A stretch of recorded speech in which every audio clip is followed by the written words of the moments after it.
لا تقتلوا النساء. تعتبر ظاهرة العنف ضد المرأة ظاهرة عالمية تعاني منها كل المجتمعات، وقد تزايدت وتيرة العنف ضد المرأة في المنطقة خلال الفترة الأخيرة.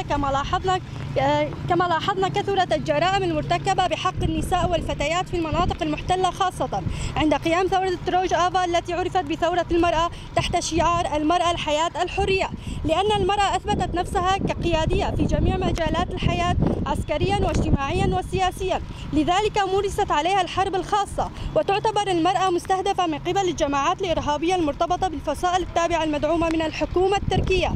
فكل هذه السياسات خاصة سياسة الحرب الخاصة التي تمارس بحق المرأة هدفها قمع إرادة المرأة الحرة، كما شهدنا جريمة قتل المغدورة آلاء مصطفى الطاهر ببلدة عين عيسى وهي في العقد الثالث من عمرها، حيث قتلت ذبحا بأداة حادة على يد أبناء عم زوجها. وأيضا تلقينا ليلة أمس بتاريخ 14/5/2023 مقتل المغدورة زبيدة عبد الوهاب على يد زوجها بطلق ناري في منطقة الدرباسية بعمر يناهز العقد الثالث.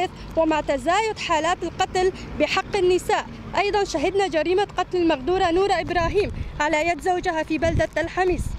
فهذه الجرائم البشعة بحق النساء ناتجة عن الذهنية الذكورية السلطوية والعادات التقاليد العشائرية البالية. فبأي ذنب تقتل النساء وتغتصب الفتيات بهذه الطريقة الوحشية والغير إنسانية؟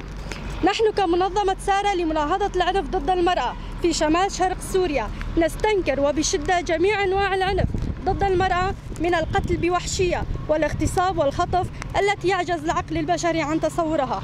لذا نناشد ونطالب الجهات المعنية من الهيئات الحقوقية والسلطات المحلية بإنزال أشد العقوبات بحق كل مجرم يقوم بارتكاب هذه الجريمة اللا إنسانية، ألا وهي السجن المؤبد مع الأعمال الشاقة.